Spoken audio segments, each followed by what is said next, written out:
Fur Rangers Episode 8, Rice to Meet You, Part 1. Created and written by the Furry Sith Lord. Fanfiction based on Saban's Power Ranger series. On the moon in the Evil Emperor's lair, the mighty dragon sits on his throne glaring at Niga Longhorn.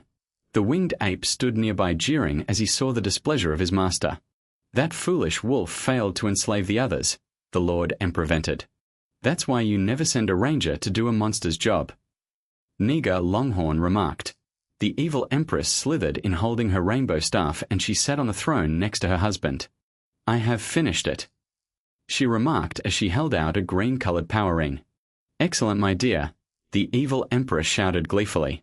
Now we can create a power fur ranger of our own. Hiss. Because the power is based off of you, my love, the ranger will be more powerful than the others combined.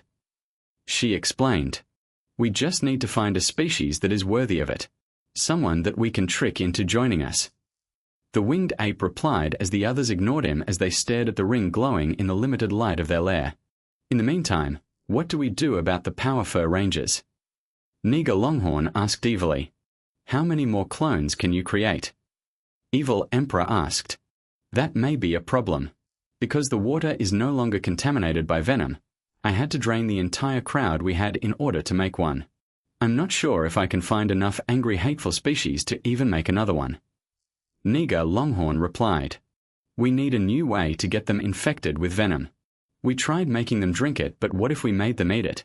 We could make a new food that everyone loves, and once they eat it, they will be affected by venom. The evil emperor mused. Something that both predators and prey will eat. The winged ape asked. Something that even the power fur rangers will eat. The evil empress said. Pitiful, pitiful, pitiful, Gollip remarked as he appeared out of a shadow. Rice is eaten by more than half the planet. Rice pudding is sweet to eat and a very tasty treat. Put venom in rice pudding and you might have a winner. Gollip said. What the tail is rice pudding? The evil empress asked as she looked in disgust at Gollip. Gollip crawled over and laid his head on the lap of the evil emperor. Gollip. The evil emperor shouted, and the creature quickly raised his head and looked fearfully at the dragon. Bring us a sample of this pudding you speak of. I want to know more about it. Gollip smiled and vanished into the shadows. What about the antidote the power fur rangers put into the water supply? The winged ape asked. In the Gold City High School, Brian was struggling as he carried a wingful of books. His glasses were slowly sliding down his beak from the sweat from carrying the heavy load. It was making it difficult to see as they kept slipping lower and lower, and he could not adjust them. Hey, beat it, geek, Slash said as he pushed Brian out of his way. Brian was tossed against a locker and the books fell from his wings as he tumbled to the floor trying to stop them from falling. Hey, Brian whined, and Lisa went over to help him up. Dweebs, she shouted at Slash and Ghoul as they were leaving. She helped Brian collect the books and separated them into a pile for each of them. Brian adjusted his glasses, then smiled at Lisa. Thank you, he replied softly. Anytime. Like, we are friends after all. So like, what are all these books for? With all the monsters that have been around lately, I've fallen behind on my work. I was hoping to try and catch up. Brian whispered. I can totally understand, Lisa said. They started walking off together, carrying the books side by side. Excuse me, they heard an unfamiliar voice call out. They turned and saw a ginger house cat wearing a dark forest green hoodie and jeans. Can you guys tell me where the office is? He asked, and he stared at Lisa. Like, what are you staring at? She asked. You're a bird. I've never seen one up close before. He said as she made a tisk sound. You must be new here. I'm Brian. He said as he extended his wing. Tom, the ginger kitty cat said, and he curled up his paw into a ball for a fist bump. It took Brian a second to catch on, then they bumped fists. Like, I'm Lisa the Sparrow and not your next meal, got it, Buster? She said harshly. Yes'm, he said as he gently took her wing and kissed it. She stared at him and he shrugged. Can't blame a guy for trying. You asked for help, what do you need? Brian asked as he tried to break the tension between Lisa and the new guy. Oh, I'm looking for the office. Sorry, I'm a little lost because I've never been in a place this big. Do all the cats act like you where you come from, hillbilly boy? Only the cool ones. Tom said, smirking. Brian pointed and Tom followed his direction.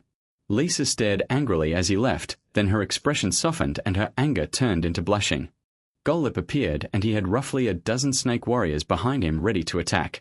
Golip looked towards a grocery store and he pointed, making the snake warriors run inside and attack the species inside. There were numerous screams as species ran in terror from the store. Golip casually entered the store and examined the shelves of food looking for rice pudding. Several containers he opened of random foods, and he stuck his fingers in it, then used them to scoop the food into his mouth to try. A couple he spat out because he did not like the taste. Power Fur Rangers, Zoltan said, and they were able to hear his voice because of the power rings they wore. No one but them could hear him. The group was in Billy's juice bar, and they went into the locker rooms to hide and reply. Yes, Zoltan. Lion said as he spoke into his ring. Golip and some snake warriors are attacking some species in a local grocery store. Transform and get ready to be sent there. You have to stop them. Time to transform. Baby, they shouted as they crossed their paws in front of them, making X shapes, then closed their eyes. They quickly opened their eyes as they extended their index and middle fingers as if they were unsheathing claws. They then clasped their paws together as if holding a ball of energy and motioned to pull their paws behind their backs. Power of the Black Power Fur Ranger. Zyla shouted, Power of the Pink Power Fur Ranger.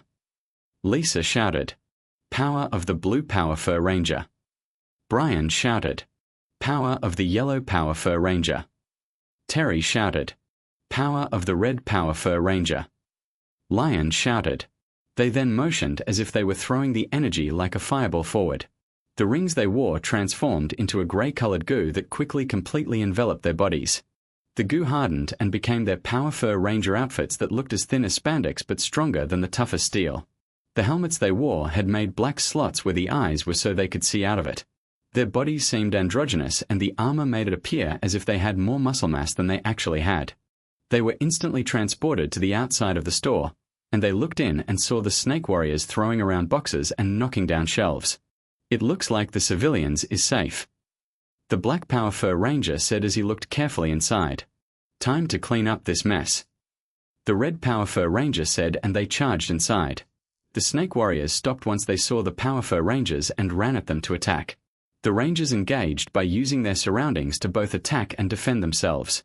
Golip remained out of the way, and he continued his search for rice pudding. He would occasionally jeer as he watched the Power Fur Rangers fight the snake warriors, then return to his task so he could please his master. He saw several pudding cups wrapped in 4-pack packages, and he grabbed an armful then vanished into the shadows. One by one, the snake warriors vanished before the Power Fur Rangers could destroy them. Their group looked around confused, then once the last snake warrior was gone, then exited the store. No more Power Fur Rangers, no more Power Fur Rangers. A small group of UAPFR shouted as they approached the store. How in the tail do they find us so fast? The Blue Power Fur Ranger asked. Time to leave before things get really ugly. The Yellow Power Fur Ranger said. The Power Fur Rangers disappeared as they were transported away. Golip stood with his head bowed as he received praise from the evil Emperor for doing a good job. We should have enough of this goop to begin producing our own version. The evil Emperor said, and he reached out and began to pet Golip. The twisted little creature was in rapture over his master praising him. Hiss. I have some of my warriors producing as much of this slop as they can. I acquired a warehouse under your pseudonym and have developed a label to attract attention to it. The evil Empress said. She held up a package that had 4 cups of rice pudding bound in a cardboard container.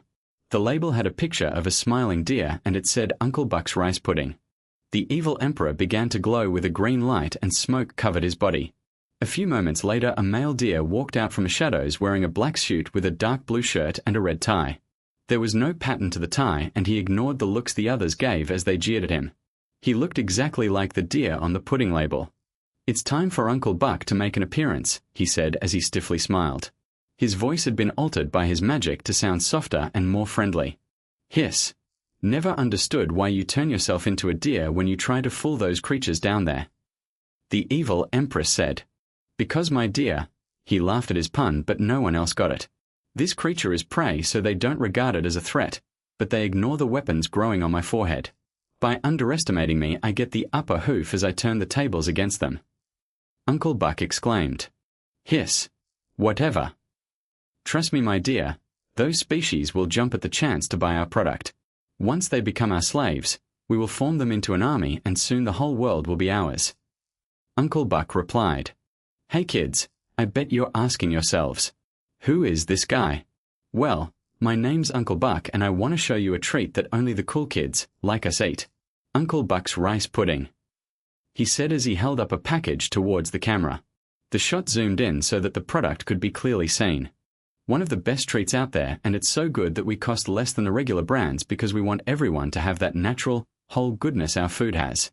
No fillers, no artificial stuff, but pure sweet goodness down to the last bit. So go ahead and try it. It's what the cool kids do. Uncle Buck said, smiling, and the television commercial ended. The group stood in the secret base of Zoltan and Clank as they watched the commercial over one of the monitors. "Like, why are we watching this commercial, Zoltan?" Lisa asked. "This is Uncle Buck. I want you to pay close attention to him because he is a persona of the evil emperor." Zoltan explained. "No way. He looks and sounds like an actual deer." Terry said. "Oh no, his magic allows him to be like that.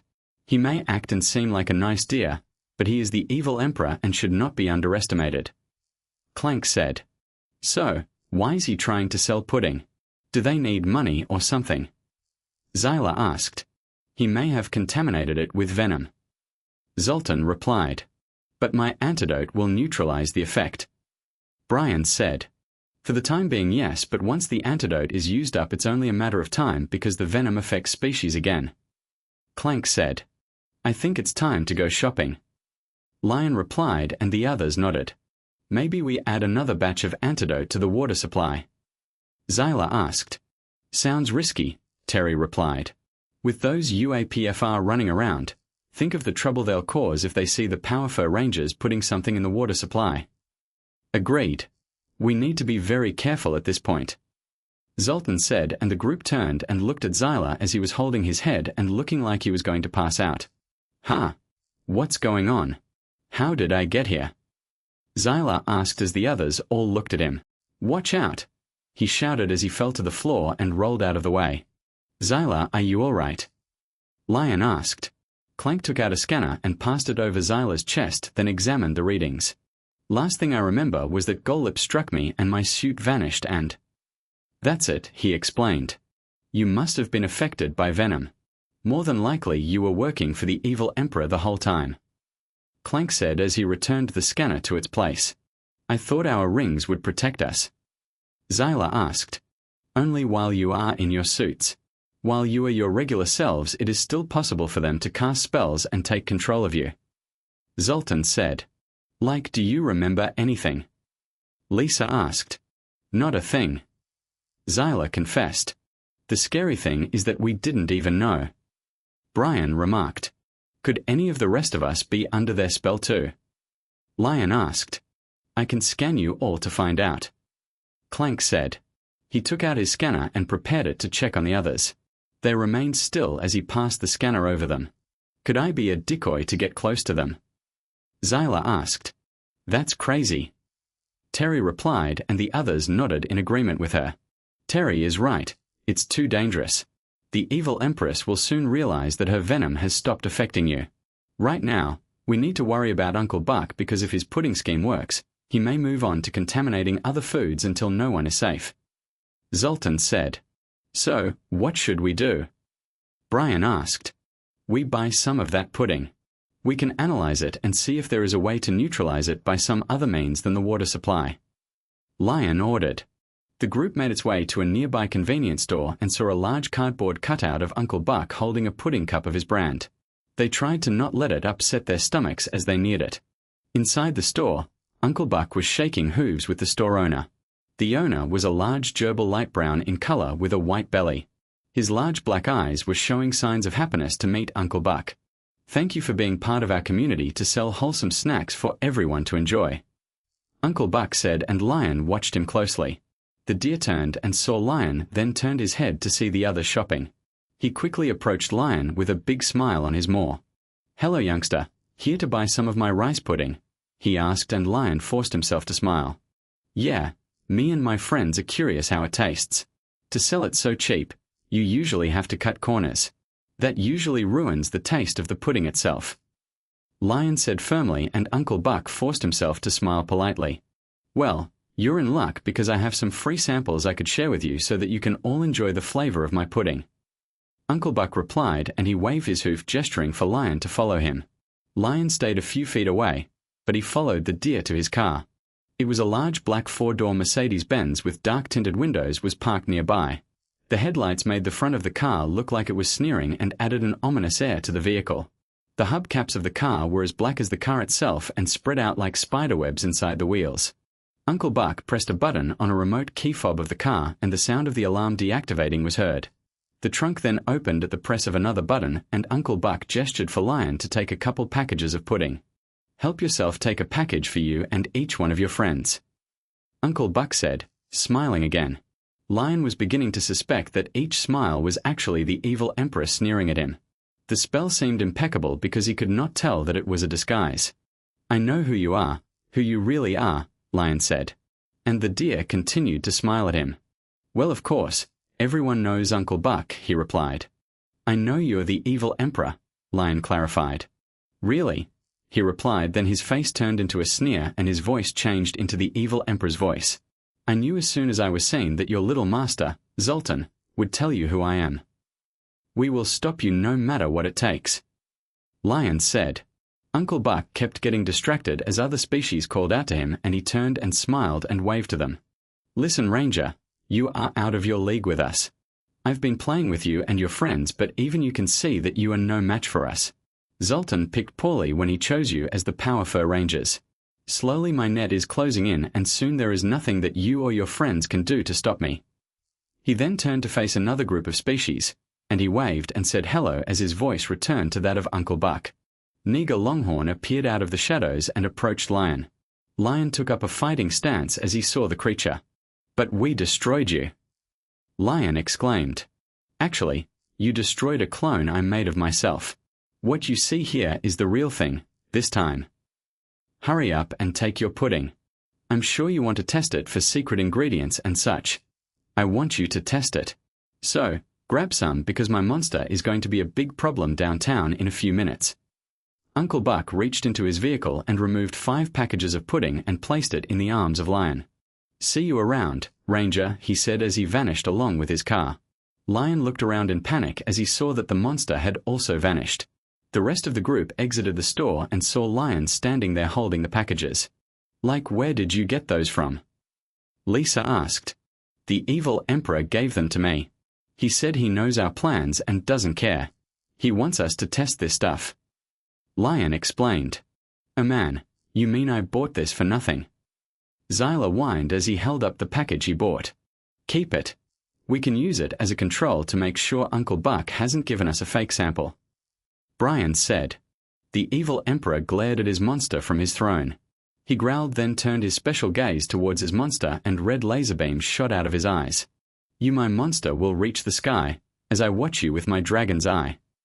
He shouted, then twin red laser beams shot down from the sky, and when they hit the monster, then he began to mutate and grow as large as a skyscraper. The Power Fur Rangers were transported near to where the monster was. Neger Longhorn was in the center of a city, and there were screams as species ran to avoid getting hurt by the gigantic monster. Time to transform. Baby, they shouted as they crossed their paws in front of them, making X shapes, then closed their eyes. They quickly opened their eyes as they extended their index and middle fingers as if they were unsheathing claws. They then clasped their paws together as if holding a ball of energy and motioned to pull their paws behind their backs. Power of the Black Power Fur Ranger. Zyla shouted. Power of the Pink Power Fur Ranger. Lisa shouted. Power of the Blue Power Fur Ranger. Brian shouted. Power of the Yellow Power Fur Ranger.